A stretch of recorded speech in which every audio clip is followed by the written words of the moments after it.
In this thematic battle report, it's Space Marines vs. Orks, the Firekeepers versus Grobnobz Defenz Forz. The year is 8-23, XX, M42. There is no time for peace, no respite, no forgiveness. There is only war. Across a galaxy ravaged by war, the phenomenon of space hulks is known by many. A crude but apt term given to the warped wreckage of starships which drift through the vacuum of space. This is one of these so-called hulks. Official designation, the Wayward Pioneer. Here, in this sector of the galaxy, the Wayward Pioneer is encountered by an Adeptus Astartes battle group. And while typically only an official mission would see its perils explored, the sixth sense of a chief librarian is justification enough. And so, the Firekeepers arm themselves in the heaviest battle plate available to the Adeptus Astartes as they prepare to cross the breach. Only a few days prior, after great effort, a certain upstart Ork clan reached the Wayward Pioneer. With a checklist in tow of what assets they require, Grobnobz Defenz Force descend into the depths, eager to acquire the necessary assets, which will lay the foundation of a mighty Wa. Deep within the winding paths of the Wayward Pioneer is the Warp Conduit Relay, which channels the energy for Gellerfield generation. It is here at this junction the flow of those relays is regulated, and it serves as the arena of this battle. The mission is not standard at all. This battle is a modified boarding action mission, scaled up in points to compensate for larger terrain. The mission in question is the Pipeline. On the battlefield there are 4 points where the relays can be controlled. From the second battle round onwards, at the end of each player's turn, they score 5 victory points for each of the following to a max of 25. They control 1 or more, control 2 or more than their opponent, control both objectives labeled A, or control both objectives labeled B. As mentioned, this battle is a modified Arks of Omen mission. In addition to the upscaled points and layout, quite a few house rules have been added, which we felt help things blend better to 10th edition standards and add some fun narrative elements. Most notably is that we have made certain walls destructible, which are noted by the placed cargo boxes and barrels.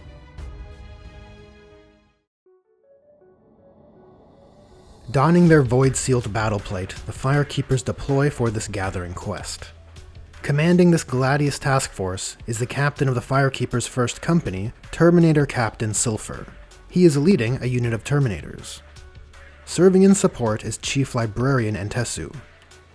Under their command is a unit of Heavy Intercessors, an Apothecary Biologus, who is leading a unit of Aggressors, an Ironclad Dreadnought, and a legend who serves even in death, a Chaplain Venerable Dreadnought.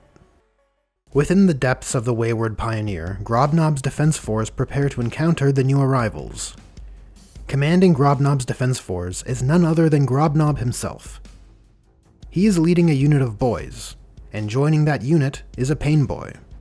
Serving as a second in command is a second Warboss, who is leading a unit of Knobs.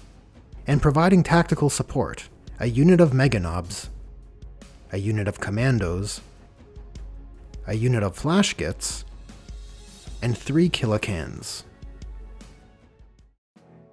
And it begins. Both forces have taken positions, with each unit arriving at the Warp Conduit Relay from differing entry points.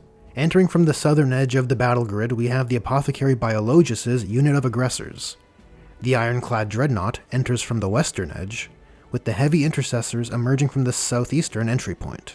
Though with enemy threats detected on Auspex, the Chaplain Dreadnought marches towards the battle grid, and Captain Silfer's unit of Terminators and Chief Librarian Entesu await for teleport relocation. Detecting the arrival of the Space Marines, a unit of Commandos forward deploys over the western relay point. The unit of Killicans have taken position on the northeast entry point. On the northern edge of the battle grid are the Meganobs looking to guard the northern relay point. And in the large room on the east edge of the battle grid is Grobnob, leading the horde of Ork boys. Though elsewhere, a unit of Knobs and Flashgits clamber through the winding paths to arrive later in the battle. Seeking to deliver the Emperor's wrath, the Firekeepers steal the initiative.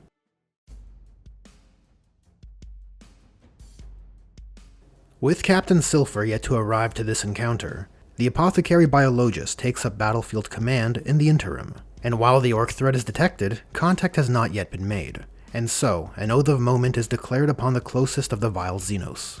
Purge the commandos on the western objective. The Firekeepers carefully press forward, further into the bowels of the wayward Pioneer. The Biologus' aggressors move northwards, gaining control of the southern relay point, and coming within range to operate the door controls. Though on the west side, the ironclad dreadnought was not able to reach the large door control panel. The heavy intercessors in the southeast move out from their entry point with their heavy bolt rifles aiming down towards the eastern objective. The aggressors then access the cargo door control panel, opening up access towards the eastern relay point. Desiring to create more pathways within the labyrinthine environment, the ironclad dreadnought fires its meltagun and hurricane bolters at the wall. But despite all reason, the wall's superstructure remains intact. At the end of the Firekeeper's turn, the aggressors have gained control of the southern relay point and have opened access towards the eastern one. Grobnobz Defense Force, with no doubts remaining as to the Astartes' presence, begins to employ countermeasures. Grobnobz's unit moves up, pressing towards the large door, which separates his unit from the eastern objective. The Meganobs in the north move forward, gaining control of the nearby relay point. And the unit of commandos, hearing the lumbering of a heavy walker and the firing of munitions, shift back, away from the large door. They do keep a toe on the eastern relay point, but the cheeky greenskins have a plan in mind. The commandos in the back of the unit reach for the door controls leading into the room containing the dreadnought, a doorway which the Killikans have repositioned towards. Grobnobz's unit then access the large door controls. Displaying their cunning intellect, they push the button which points up, and the door rumbles open. The commandos then do the same. The Killikans, feeling their shooty power trip, let loose their rockets through the channel created by the open door. Several of the rockets slam into the ironclad, but the ironclad is tougher than the typical Castroferum pattern dreadnought, and it sustains no damage. The Orks of Grobnobz Defense Force are uniquely tactical, and the commandos do not elect to charge, as doing so would pull them away from that vital relay point. At the end of the Orks' turn, the commandos retain control of the western objective, with the Meganobs controlling the one in the north.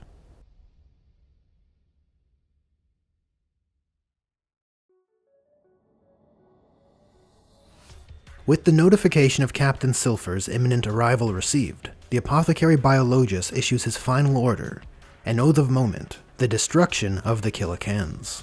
The Apothecary Biologus' unit begins to cross the threshold, but they do not yet leave the southern objective. The heavy intercessors continue to shift westward, and the ironclad moves within range of the large door. Its machine interface begins to access the controls. But as it attempts to do so, the Killikans fire Overwatch. With their shooty power trip in full swing, a few rockets hit, though the ironclad's plate holds. And now reinforcements arrive. From the southern entry point arrives the legend, the Honorable Ancient, the Chaplain Venerable Dreadnought. And over on the northern edge, the actinic flare of teleportation discharges Captain Silfer's unit of Terminators and Chief Librarian Antessu. At the end of the movement phase, the door control sequence completes, and the western cargo door opens. The ironclad dreadnought split fires, letting loose its hunter-killer missiles at the Killikans, but despite the Oaths of Moment in place, the missiles are lost to the dark. It then turns and fires its meltagun and hurricane bolters into the destructible wall, this time bringing it crumbling down, creating an opening to the southern chamber. Following suit, the aggressors, the Chaplain Dreadnought, and the heavy intercessors fire at the wall separating them, nearly bringing it down. But over on the northern edge of the battle grid, the Chief Librarian unleashes a focused smite upon the Meganobs. The crackling energies cause devastating wounds, dropping one of their number, and the Terminators fire a hail of bolt shells and assault cannon fire upon the Meganobs, leaving another Meganob on his last legs. And then, the Firekeepers charge. On the western edge, the ironclad lumbers through the doorway and around the corner, engaging the commandos. And the Terminators manage to successfully charge the Meganobs. Though the Chief Librarian, still recovering from channeling the energies of the warp, is unable to do so. The ironclad connects his seismic hammer into two of the commandos, crumpling them under the hydraulic pressure, though in turn the Knob's power claw deals him a few wounds back. But in the combat near the northern relay, the Terminators embody their title as Angels of Death. 5 Terminators, led by a Space Marine captain, fighting to honor the chapter, results in the threat of the Meganobs eliminated. At the end of the Firekeeper's turn, they remain in control of the southern objective, and through the efforts of the Terminators, they have gained control of the northern relay point as well. And the western objective, despite the Ironclad's efforts, remains under Ork control.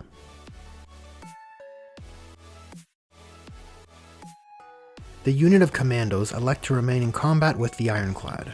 The Killicans shift over towards the destructible wall, seeking to bring it down and charge the Terminators. And not desiring to suffer the aggressor's overwatch, the unit of boys reposition, but do not yet go after the eastern objective. It seems Grobnobz has a plan in mind. But arriving from reserves, emerge the unit of Knobs on the western edge, and from the northwest corner arrive the Flashgits. Seeking to engage the Humans in big armor, the Orks unleash their Daka. The Killican's rockets easily bring down the wall, separating them from the Terminators. The Sluggas from the Commandos fired upon the Ironclad, but were, unsurprisingly, unable to wound. And on the east side of the battle grid, all the small arms fire from the unit of boys manage to put a few dents into the north destructible wall leading to the Terminators. And suddenly the Terminators find themselves surrounded by the crude but undeniably deadly Ork constructs. The Killicans swung into the Terminators with unbridled carnage, their can claws felling 2 of the veteran battle brothers. But those Killicans were marked with an oath of moment, and despite the Killicans being hard as nails, 2 cans are turned to scrap by the 1st Company veterans, with the last one not far off. Though near the western relay, the Commandos' attacks are unable to wound the Ironclad's ceramite plating, and in turn, surrounded by clambering greenskins, the seismic hammer is unable to connect. At the end of the Orks' turn, they have dealt a significant blow to the Terminators' number, though in spite of that, the Space Marines remain in control of the relay. But from the east side of the battle grid, an all too familiar, foreboding alien call echoes throughout the wayward Pioneer. The Orks call their Wa.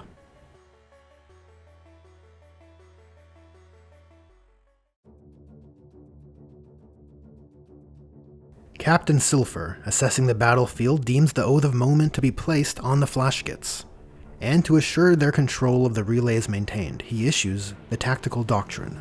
The Chaplain Dreadnought moves in order to gain control of the southern objective, allowing the aggressors to press forwards. The Heavy Intercessors move further west, but keep their distance. And on the northern edge, the Terminators fell back from the Killican to draw a line of sight to the Flashgits, and the Chief Librarian moves towards the Killican, intent to charge. Bolt shells and las beams fire out. The Heavy Intercessor's heavy bolter finally brings down the wall, though the Chaplain Dreadnought and 2 of the aggressors fire into the unit of boys. But empowered by the Wa energy and the efforts of the Pain Boy, only 5 Ork boys were slain. And over on the western relay point, despite being surrounded, the Hurricane bolter cycles up, laying low 4 commandos. And the Terminators, firing with focused ballistic skill thanks to Oaths of Moment, manage to take down 2 Flashgits. With the shooting phase complete, Captain Silfer seeks to regain control of the northern relay, and the Terminators, taking advantage of the Tactical Doctrine, turn and charge back into the Killican. Though in spite of Chief Librarian and Tessu's efforts, he finds himself unable to enter the fray. And as one would expect, the Terminators easily dispatch the gravely wounded Killican. And in the ongoing Ironclad combat, the Commandos swung in, dealing 2 more wounds to the Dreadnought, with the Ironclad taking out another Commando in return.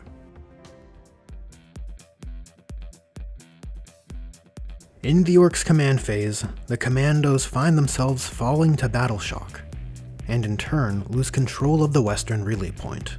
And over in Grobnobz's unit, the Pain Boy's Grot Orderly revives 2 Ork boys, returning them back to the unit. The Orks, empowered by the call of the Wa, barrel across the battle grid to advance and charge. The unit of Knobs advance out of the western chamber, ready to charge the Ironclad, though the Flashgits, despite great efforts, are unable to advance far at all. And naturally, Grobnobz's units spill forth into the corridor of the eastern objective, an action which elicits overwatch from the aggressors.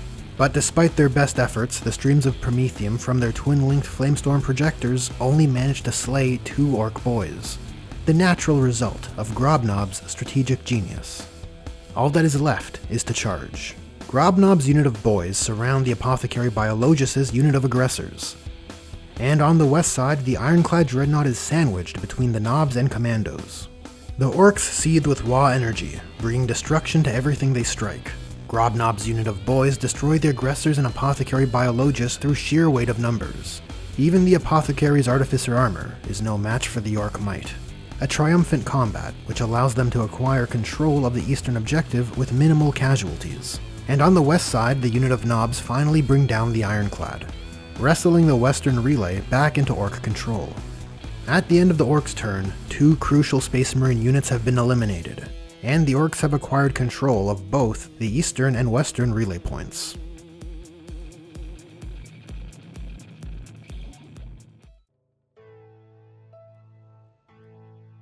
As the Wa energy begins to dissipate, the Firekeepers aim to purge the greenskin with overwhelming fire.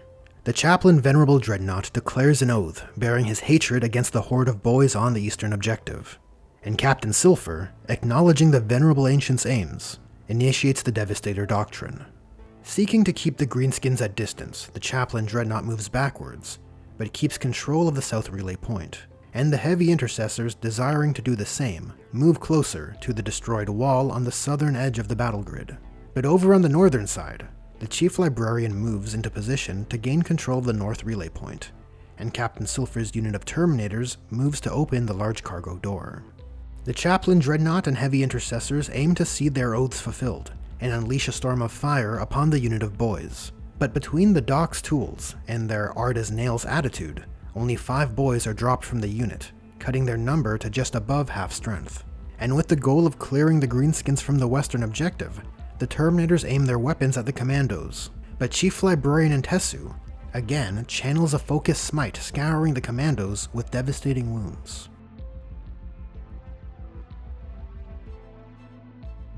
Grobnobz carries forth his cunning plan. He looks to his boys and yells, "Follow me, lads," which allows them to advance far enough to gain control of the southern objective, while they retain control of the one in the west. And on the western half of the battle grid, the Orks seek to gain control of the northern objective. They press towards the Terminators, no longer caring about their own objectives, as in round 5, they have the affordance requiring them to control the relay points at the end of their turn. The Flashgits and Knobs fire at the Terminators, though their Terminator plate mitigates any damage. But now the Orks do what they do best.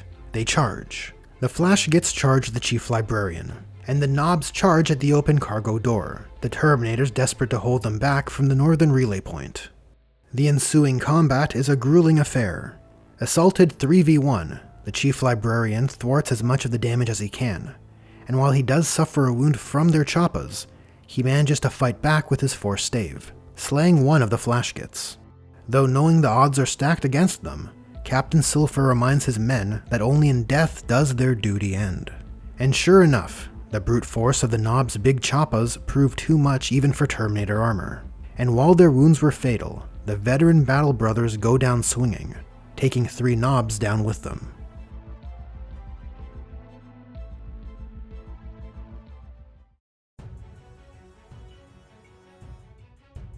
As the battle approaches its zenith, everything falls to mitigating the Orks from controlling the relays at the end of round 5. Captain Silfer analyzes and executes 3 commands: activation of the Assault Doctrine to maximize his own vehement honor, an Oath of Moment against the Flashgits to ensure they meet their end, and he calls to Intesu an adaptive strategy.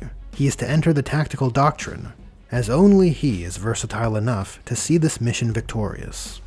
On the southern edge of the battle grid, the Intercessors pass through the breach, their goal to drive the Greenskins away from the southern relay, a task the Chaplain Dreadnought is all too eager to help with. And on the north side, the Chief Librarian falls back from engagement range with the Flashgits. The Space Marines raise their weapons. Near the southern relay point, the Heavy Intercessors and Chaplain Dreadnought fire into the unit of Ork boys, dropping another 3 from their number, the Pain Boy in the unit drastically improving their resiliency. But near the northern relay, Chief Librarian Intesu lives up to his title, and sees the Oath of Moment fulfilled. He unleashes focused witchfire, dusting the Flashgits from the material plane with yet more devastating wounds. And then the Firekeepers steel themselves for the final push. On the south side of the battle grid, the Chaplain and Intercessors charge into the breach. And on the north side, employing the tenets of the Tactical Doctrine, Chief Librarian Intesu charges into the fray to aid Captain Silfer. The combat on the south side is at an impasse. Despite the Firekeepers' efforts to scour the Greenskins, they remain. But at least now, the Orks will have to fight through 5 Heavy Intercessors and a Chaplain Dreadnought if they want to control the southern objective. That being said, The combat near the northern relay is the stuff of legends. Rushing into the fray, Chief Librarian Entesu brings his forestave down, slaying the 2 remaining knobs. The war boss which was leading them, now enraged, strikes out at Captain Silver, who in that instant reminded himself of his rights of battle, that only in death does his duty end. But despite the war boss's wrath, Captain Silver was brought down to within an inch of his own life. But he swings back, his movements enhanced by the Assault Doctrine and the Honor Vehement, and his Thunderhammer sunders the life from the upstart war boss. Hearing the death roar of the war boss echo through the halls of the wayward pioneer, Grobnobz demonstrates his Bloodaxian culture, and identifies it's time to fall back. His unit of boys move towards the western relay point, siphoning what they can, and proceeds to make a hasty retreat. And with that, the relay slowly powers down. Its warp conduits seemingly spent, and the wayward pioneer goes dark. The greenskins have begun their retreat, and the firekeepers too prepare to depart from the steel labyrinth. As the firekeepers move to the embarkation point, Chief Librarian Entesu commends Captain Silver's battlefield strategy, and they begin their informal debrief of this unexpected encounter.